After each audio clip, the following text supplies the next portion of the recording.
네, 안녕하십니까. 오늘은 육식갑자 43번째 병오 일주에 대한 본성 분석을 한번 해보겠습니다. 병화는 화의 대표값이죠. 화의 대표값 양과, 오는 절기로 망종이죠. 땅의 여름을 알리는 절기입니다. 이 오화에는 병기정이라고 하는 지장간이 있습니다.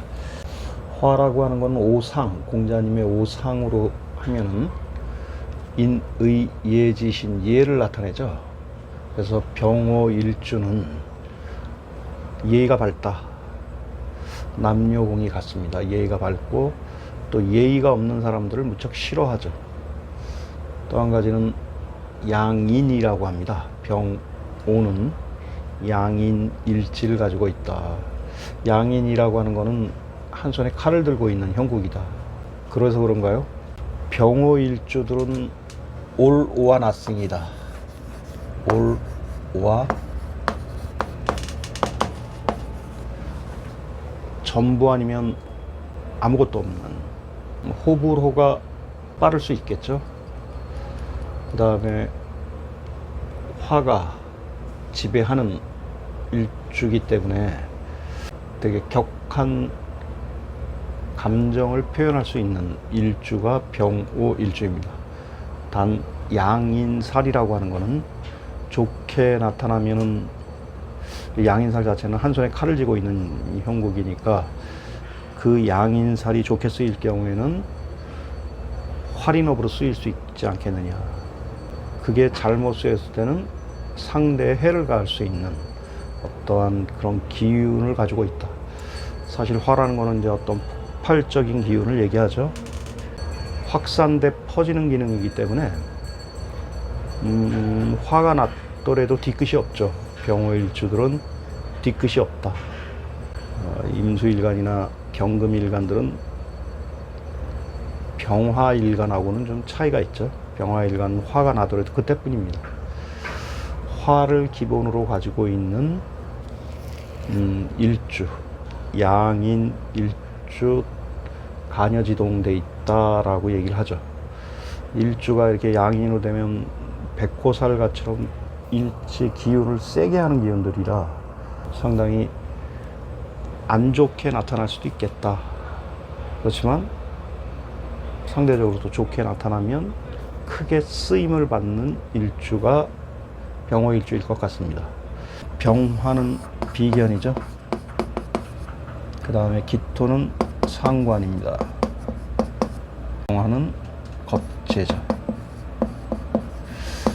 상관이 상당히 생을 받고 있다, 불의 생을 받고 있다라고 하는 것은 병오일주들의 어떤 뼈 있는 말이라고 해도 과언이 아니다. 예의에 어긋나거나 자기가 옳지 않다고 혹은 정의롭지 못하다라고 할 때 기토가 유감없이 발휘될 수 있다. 이 기토는 상당히 치명적인 뼈 있는 말이다 라고 해도 큰 문제는 없을 것 같습니다. 병오일주는 전부 아니면 모든 것이라고 이렇게 표현을 했는데요. 호불호가 분명한 것 같고요. 그 다음에 사업이 됐건 어떤 프로젝트 일을 맡아서 할 때 수행 능력이 남다르다, 상당히 남다를 것 같다. 그렇지만 잘못됐을 경우엔 모두를 잃어버릴 수 있는 그러한 보이지 않는 또 그림자도 있지 않을까 생각이 듭니다. 여느 일주보다도 세죠. 물론 뭐 양인이, 무오도 양인이죠. 임자도 양인이고요. 뭐 세기로 따진다면 뭐 다 한 끗 차이지만 격정적 감정 표현을 한다거나 어떤 폭력성이 나올 수 있는, 안 좋은 쪽으로 나올 수 있는 가능성도 부정을 할 수가 없다. 같은 정사일주하고는 분위기가 틀리죠. 병화라고 하는 천간에 있는 병화는 정제와 합을 해서 수가 되려고 하는 기운이 강하죠. 마치 육친으로 얘기하면 남자라면 제와 합을 해서 수로 간다라고 하는 거는 어떻게 보면은 제의 기운을 설기시키는 쪽으로 흐른다라고 표현하죠. 설기된다라는 거는 좋을 수도 있고 나쁠 수도 있지만 일단 제가 소진되는 거니까 육십성으로 얘기하면 정제를 갖다가 극할 수 있는 어떤 그런 기운도 가지고 있다. 그렇지만 정화, 정사는 무경병이라고 하죠. 경금이 정제로 들어와 있습니다. 그 다음에 정화는 임수와 합을 하려고 하는 기운이죠. 임정한 목이 되는 거죠. 목이 된다라는 거는 인성으로 작용할 가능성이 있다. 임수가 들어왔을 때 목, 인성이 돼서 관인 상생되는 병화일주하고 정사일주하고를 놓고 봤을 때 누가 더 조직 혹은 직장의 적응성이 더 강하겠냐라고 보면 뭐 당연히 정사일주를 가진 분들이 상당히 가능성이 높아 보이죠. 누가 더 꼼꼼하냐라고 할 때는 당연히 정사가 더 꼼꼼하겠죠. 정사일주를 가진 직장 내 상사를 만나면 참 피곤할 것 같다.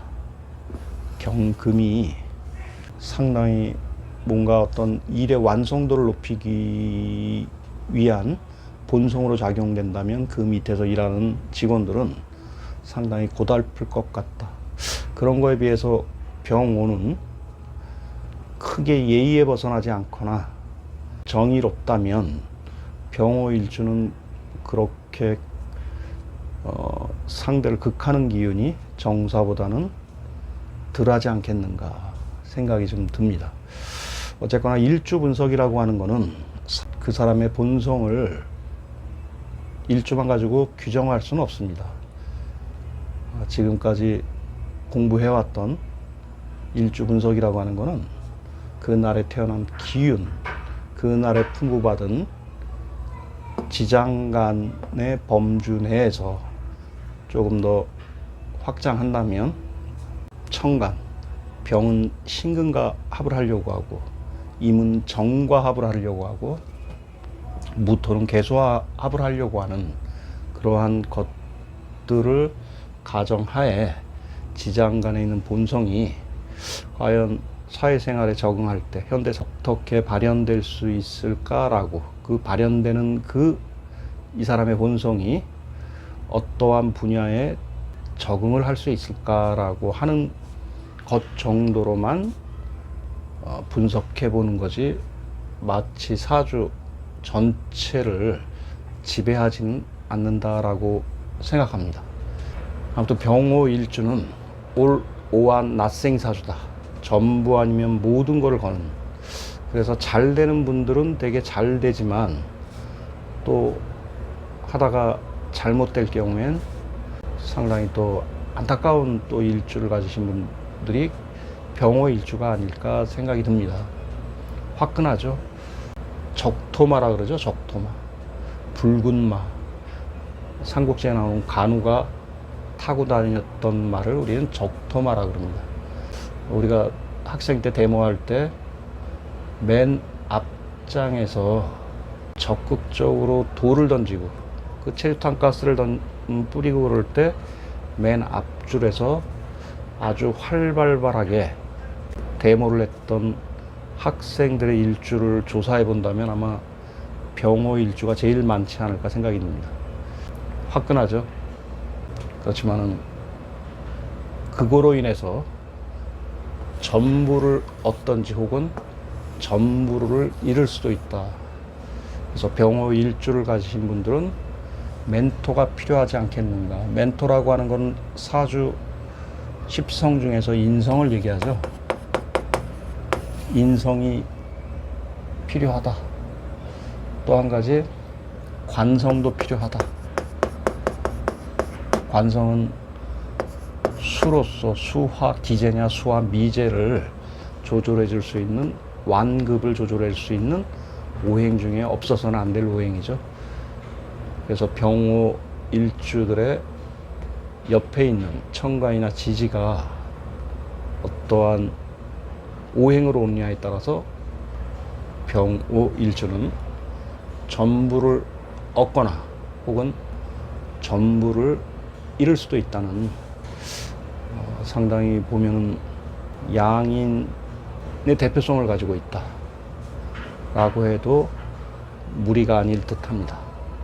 정사, 똑같은 화의 기운이지만 정사는 관인상생되는, 수가 들어온다면 관인상생돼서 조직에 적응성이 상당히 높은 일주가 정사 일주이고, 사업을 하건 직장 내에서 전부를 얻을 수 있고 전부를 잃을 수도 있는 그런 일주가 병호 일주일 것 같습니다. 특히 병호 일주의 양인을 나쁘게 보거나 그런 것보다는 양인의 밝은 면과 어두운 면을 동시에 가지고 있다. 오늘도 병호 일주에 대한 사주를 법륜도에다 넣어서 계속 설명을 이어나가겠습니다.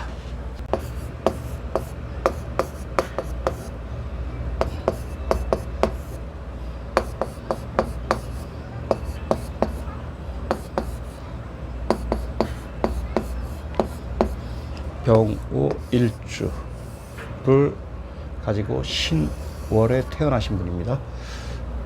그러면 화 일간을 가지고 계신 분이죠. 화생토, 토생금, 금생, 수, 수생, 목생, 화. 병화 일간의 오화 겁재가 되고요. 금은 편재, 토는 상관, 그 다음에 유금, 정재입니다. 그 다음에 을목, 정인, 간목, 그 다음 정화가 있네요. 화기운이 상당히 세죠. 화력이 상당히 있으신 분입니다. 그렇지만 뒤끝은 없어 보입니다. 그래서 이 분의 삶도 을목이나 간목이 들어올 때, 목이 들어올 때 우리는 용신으로 봐야 되지 않겠느냐. 그 다음에 화가 희신으로 작용하겠죠. 이렇게 용신이, 그 다음 희신이 들어오는 대운이나 세운에 상당히 직장에서도 혹은 사업에서도 승승장구할 수 있는 사주인 것 같습니다. 좀 아쉽다면은 사주 내에 수가 투출돼 나와 있지 않는 게 상당히 좀 불리하게 작용되지 않느냐. 그렇다면은 수승 화강이 안 되겠죠. 격한 감정적 반응을 보일 수 있다. 또 한 가지 화생토 된 이 축토가 강하게 관을 치다 보니 직장 생활을 하기에도 그렇게 썩 녹록치 않은 사주일 것 같습니다. 병호 일주는 올 오와 나싱 사주다. 전부를 잃을 수도 있고 전부를 얻을 수도 있다라는 사주일 것 같습니다. 그렇지만 사주 법륜 구조로 보아 혈압이 상당히 이분의 노년을 위태롭게 해 보이는 사주 구조를 가지고 있습니다. 감사합니다. 많이